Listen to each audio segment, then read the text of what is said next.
एक बहन की चिट्ठी। रक्षाबंधन पर आधारित कहानी। हम तीनों को बड़े जतन से तैयार करके एक बहन ने लिफाफे के अंदर राखी रख के रवाना किया था।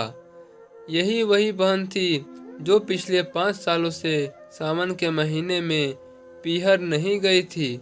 इसलिए वह पिछले साल 5 सालों से ऐसा ही लिफाफा तैयार करके पोस्ट बॉक्स में डाल आती थी। उसे यह लिफाफा भेजकर एक तसल्ली होती थी कि वह न सही कम से कम उसकी राखी तो उसके भाई तक पहुंच जाती है। हम अपनी मंजिल तक पहुंचने से पहले ही बीच में अटक गए थे। अब हम तीनों नहीं जानते थे कि हमारी नियति हमें कहाँ ले जाने वाली थी। एक बंद लिफाफे के अंदर हम तीनों छटपटा रहे थे। हम तीनों में मैं यानी चिट्ठी, राखी और रोली की पुड़िया थी। हम तीनों को बड़े जतन से तैयार करके एक बहन ने लिफाफे के अंदर रख के रवाना किया था। यह वही बहन थी जो पिछले 5 सालों से सावन के महीने में पीहर नहीं गई थी। इसलिए वह पिछले 5 सालों से ऐसा ही लिफाफा तैयार करके पोस्ट बॉक्स में डाल आती थी। उसे यही लिफाफा भेजकर एक तसल्ली होती थी कि वह न सही कम से कम उसकी राखी तो उसके भाई तक पहुंच जाती है। मुझे रह रह कर उस बहन की सूरत याद आ रही थी। मैं मन ही मन ईश्वर से उस बहन के इस लिफाफे को मंजिल तक पहुंचाने की प्रार्थना कर रही थी।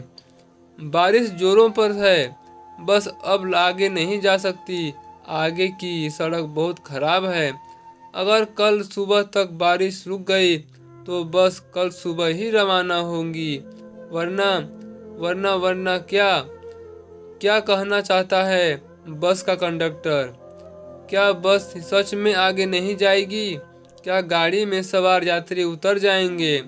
यात्री तो अपनी मंजिल किसी न किसी तरह तय कर ही लेंगे, मगर हमारा क्या होगा? क्या हम तीनों लिफाफे सही समय पर फेंक दिए जाएंगे या तेज बारिश में कहीं गल कर बह जाएंगे?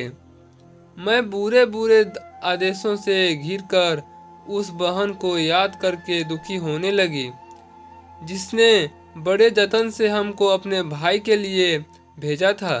दिन भर की भाग दौड़ से भरी जिंदगी के बीच उसने इस राखी को बनाया था। मुझे भी वह अपने जीवन की आपा धापी के बीच बड़ी मुश्किल से लिख पाई थी। मुझे लिखते वक्त उसे गीले आटे की तेल और मसालों की, उसके थके हुए शरीर के चिपचिपाते पसीने गंध आ रही थे। वह गंध उसकी व्यस्तता का प्रमाण थी, जिसे मैं अपने भीतर ही महसूस कर रही थी। मुझे लिखते हुए वह बार बार रोई थी, उसके साथ मैं भी रोई थी। पर यह सोचकर अब मुझे और भी ज़्यादा रोना आ रहा था कि हम उसके लिखे पते पर नहीं पहुंच पाएंगे। कुछ देर के बाद किसी ने हमें छुआ तो मैं घबरा गई। फिर गाड़ी स्टार्ट होने की आवाज़ आई तो मैं समझ गई कि ड्राइवर गाड़ी वापस ले जा रहा है। तभी गाड़ी को धीरे से आगे बढ़ाता ड्राइवर कंडक्टर से बोला, भाई, आज डाक बाबू ने बस में खूब लिफाफे रखे हैं। इनमें जरूर कई बहनों की राखियां और चिट्ठियां होंगी। अच्छा हुआ कि बारिश रुक गई, वरना इन बहनों की राखियां और चिट्ठियां रह जाती। यह कहता हुआ बस का कंडक्टर यानी ड्राइवर हमें हमारी मंजिल की ओर ले चला और हम तीनों मारे खुशी के लिफाफे में उछल पड़े। तो दोस्तों, आपका यह अपने भाई बहन के प्रति कहानी कैसी लगी कमेंट बॉक्स में जो बताइएगा। और चैनल पर पहली बार आए हैं, चैनल को सब्सक्राइब करके वीडियो को एक लाइक जरूर कर दीजिएगा। फिर मिलते हैं एक नए इंटरेस्टिंग स्टोरी के साथ।